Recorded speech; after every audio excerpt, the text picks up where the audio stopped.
നമ്മുടെ ഫിഫ്ത്ത് പാർട്ടിൽ നമ്മൾ ഡിസ്കസ് ചെയ്യാനായിട്ട് പൊസിഷനിങ് ആണ്. ഇതിൻ്റെ ഇൻട്രൊഡക്ഷൻ നമ്മൾ ഇൻസ്റ്റയിൽ പറഞ്ഞിട്ടുണ്ട്. സോ നമ്മൾ ഡയറക്റ്റ് വീഡിയോ സ്റ്റാർട്ട് ചെയ്യുവാണ്. സോ പൊസിഷൻസിൽ നമ്മൾ 5 കാര്യങ്ങൾ ഡിസ്കസ് ചെയ്യുന്നതിൽ 5 ഡിഫറൻറ്റ് ഏരിയാസ് ഡിസ്കസ് ചെയ്യുന്നതിൽ ഫസ്റ്റ് ഏരിയ എന്ന് പറയുന്നത് ഡബിൾസ് ഡിഫൻസിൽ എവിടെയായിട്ട് പൊസിഷൻ ചെയ്യണം എങ്ങനെയാണെന്നുള്ളതാണ്. സോ അതിൽ നിങ്ങൾ മനസ്സിലാക്കേണ്ട പ്രധാനപ്പെട്ട കാര്യം, ഡബിൾസ് ഡിഫൻസിലേക്ക് വരുന്ന സമയത്ത് നിങ്ങളുടെ പൊസിഷൻ ചെയ്യുമ്പോൾ ലെഫ്റ്റ് സൈഡിലോട്ട് കയറി നിൽക്കുകയാണെന്നുണ്ടെങ്കിൽ റൈറ്റ് സൈഡ് ഗ്യാപ്പ് ആയിരിക്കും. ഇനി ചില ആൾക്കാർ സ്റ്റാൻഡ് ചെയ്തിട്ടുണ്ടാവും. അതിലുള്ളൊരു പ്രശ്നം എന്ന് വെച്ചിട്ടുണ്ടെന്നുണ്ടെങ്കിൽ പെട്ടെന്ന് ഒരു ഡ്രോപ്പോ അല്ലെങ്കിൽ മറ്റ് സ്ട്രോക്സ് ഒന്നും എടുക്കാനായിട്ട് പറ്റില്ല. സോ ഒരു സെമി ബെൻഡ് പൊസിഷനിൽ കാല് കുറച്ച് വൈഡാക്കി വെച്ച് കുറച്ച് ബെൻഡ് ചെയ്ത് നിൽക്കേണ്ട ഒരു ഇതിനെയാണ് ഡബിൾസ് ഡിഫൻസ് പൊസിഷൻ എന്ന് പറയുന്നത്.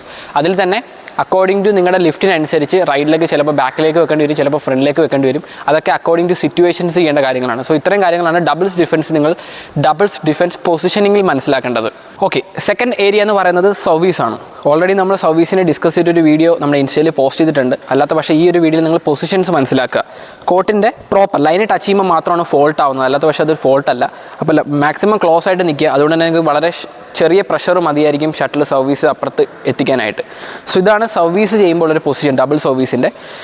എന്നെ സംബന്ധിച്ച് എനിക്ക് കംഫർട്ടബിൾ റൈറ്റ് ലെഗ് ഫ്രണ്ടിലാണ്. ചില ആൾക്കാർക്ക് ലെഫ്റ്റ് ലെഗ് ആയിരിക്കും ഫ്രണ്ടിൽ, ചില ആൾക്കാർ ലെഫ്റ്റ് ലെഗ് ഫ്രണ്ടിൽ വയ്ക്കുന്നതായിരിക്കും കംഫർട്ടബിൾ, ചില ആൾക്കാർക്ക് ഇങ്ങനെ സ്റ്റാൻഡ് ചെയ്യുന്നതായിരിക്കും കംഫർട്ടബിൾ. അതൊക്കെ നിങ്ങളുടെ പേഴ്സണൽ സെലക്ഷൻസ് ആണ്. സോ ഇതിലേക്ക് ഞാൻ എന്താ ഉദ്ദേശിച്ചെന്ന് വെച്ചിട്ടുണ്ടെങ്കിൽ നിങ്ങളുടെ പൊസിഷൻ നിങ്ങൾ ഏത് ഭാഗത്തായിട്ട് നിൽക്കുന്നത്. ബിക്കോസ് ചില ആൾക്കാർ ഇവിടെ നിൽക്കും, അപ്പോൾ കുറച്ച് ഡിഫിക്കൽട്ട് ആയിരിക്കും. ചില ആൾക്കാർ ഇതിൻ്റെ മാക്സിമം യൂട്ടിലിറ്റി എടുക്കില്ല, വളരെ ക്ലോസ് ആയിട്ട് നിൽക്കില്ല, കുറച്ച് ഇറങ്ങി നിൽക്കും. അപ്പോൾ അങ്ങനെയൊക്കെയുള്ള സിറ്റുവേഷനിൽ കുറച്ചുകൂടെ ബുദ്ധിമുട്ടായിരിക്കും. ചില ആൾക്കാർക്ക് അത് കൺവീനിയൻ്റ് ആയിരിക്കും. അത് ഡിഫറൻറ്റ് സബ്ജക്റ്റ്. ഇവിടെ നമ്മൾ മനസ്സിലാക്കുന്നത് ഇതിനെപ്പറ്റി മനസ്സിലാവാത്ത ആൾക്കാർ, അല്ലെങ്കിൽ ഇതിനെപ്പറ്റി അറിയാത്ത ആൾക്കാർക്ക് ഒരു അവയർനെസ് മാത്രമാണ് നമ്മൾ ഉദ്ദേശിക്കുന്നത്.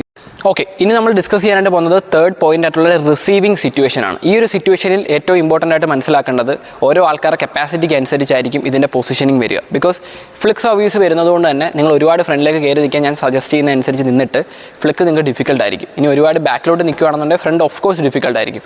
സോ ഇവിടെ നിങ്ങൾ മനസ്സിലാക്കേണ്ടത് നിങ്ങളുടെ ബോഡി സ്ട്രെങ്തും സ്പീഡും അനുസരിച്ചിട്ട് വേണം നിങ്ങൾ ഈ ഒരു സിറ്റുവേഷൻ സെലക്ട് ചെയ്തെടുക്കാനായിട്ട്. അതുപോലെ തന്നെ നിങ്ങൾ പൊസിഷൻ ചെയ്യുന്ന സമയത്ത് ഒരുപാട് റൈറ്റ് സൈഡിലേക്ക് നിൽക്കുകയാണെങ്കിൽ ഇതേപോലെ തന്നെ പല ഏരിയാസ് ഗ്യാപ്പ് വരും. അതുകൊണ്ട് കോർട്ടിൻ്റെ കറക്റ്റ് സെൻറ്ററിലേക്ക് നിൽക്കാനായിട്ട് നിങ്ങൾ കൂടുതൽ ശ്രദ്ധിക്കുക. സെൻറ്റർ എന്ന് ഉദ്ദേശിക്കുന്നത് കറക്റ്റ് നിങ്ങൾക്ക് എല്ലാ സൈഡിലേക്കും പെട്ടെന്ന് മൂവ് ചെയ്യാൻ പറ്റുന്ന ഒരു രീതിയിൽ. അതുപോലെ തന്നെ നിങ്ങളുടെ റൈറ്റ് ഹാൻഡ് പ്ലേസ് ആണെന്നുണ്ടെങ്കിൽ ലെഫ്റ്റ് ലെഗ് ഫ്രണ്ടിലും റൈറ്റ് ലെഗ് ബാക്കിലും ആയിരിക്കും. സോ അപ്പോൾ മാത്രമാണ് നിങ്ങളുടെ ബാക്കിലത്തെ ലെഗ് യൂസ് ചെയ്തിട്ട് നിങ്ങൾക്ക് ഫ്രണ്ടിലേക്ക് പെട്ടെന്ന് പുഷ് ചെയ്യാനും ഫ്രണ്ടിലത്തെ ലെഗ് പുഷ് ചെയ്തിട്ട് ബാക്കിലേക്ക് മൂവ് ചെയ്ത് സ്മാഷ് ചെയ്യാൻ തുടങ്ങിയ കാര്യങ്ങൾ ചെയ്യാനായിട്ട് പറ്റുള്ളൂ.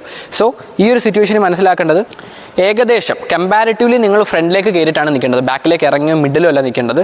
കോർട്ടെന്ന് ഉദ്ദേശിക്കുന്നത് സർവീസ് റിസീവ് ചെയ്യുന്ന സമയത്തുള്ള ഹാഫ് കോർട്ടിൻ്റെ നമ്മൾ ഇത്രയും ഭാഗമാണല്ലോ കൺസിഡർ ചെയ്യുന്നത്. ബാക്ക് ബോക്സും ഫ്രണ്ട് ബോക്സും ഔട്ടാണ്. സോ അങ്ങനത്തെ ഒരു സിറ്റുവേഷനിൽ ഇത്ര ഏരിയയിലെ കമ്പാരിറ്റീവ്ലി ഫ്രണ്ടിൽ മിഡിൽ നിന്ന് മുന്നോട്ട് കയറിയിട്ടാണ് നിൽക്കേണ്ടത്.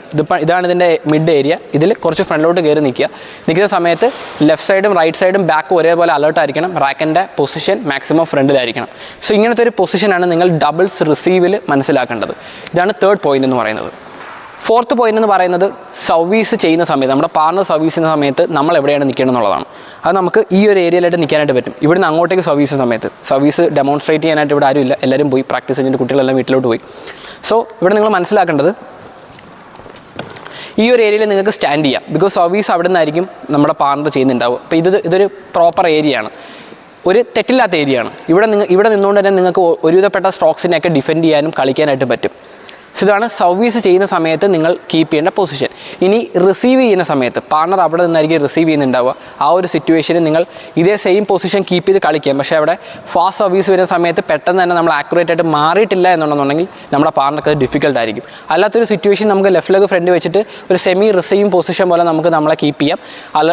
അക്കോർഡിംഗ് ടു നമ്മുടെ പാർട്ണർ റിസീവ് ചെയ്യുന്നതിനനുസരിച്ച് നമുക്ക് നമ്മുടെ പൊസിഷൻ പെട്ടെന്ന് തന്നെ ഷിഫ്റ്റ് ചെയ്തിട്ട് അടുത്ത പൊസിഷനിലേക്ക് മാറാം. സോ ഇങ്ങനത്തുള്ള കാര്യങ്ങളാണ് നിങ്ങൾ പൊസിഷനിങ്ങിൽ പ്രധാനപ്പെട്ട ഈ ഒരു 5 ഏരിയയിൽ മനസ്സിലാക്കേണ്ടത്. ഇതിനെപ്പറ്റി എല്ലാ കാര്യങ്ങളും നിങ്ങൾക്കിപ്പോൾ മനസ്സിലായിട്ടുണ്ടെങ്കിൽ മസ്റ്റായിട്ട് നിങ്ങൾ കമൻറ്റ് ചെയ്യാൻ നമുക്കൊരു മോട്ടിവേഷൻ ആയിരിക്കും. നമ്മൾ ഇങ്ങനത്തെ വീഡിയോസ് ഇനി ചെയ്യുന്നതായിരിക്കും.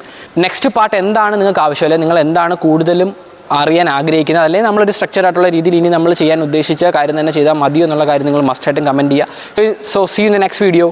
ബൈ.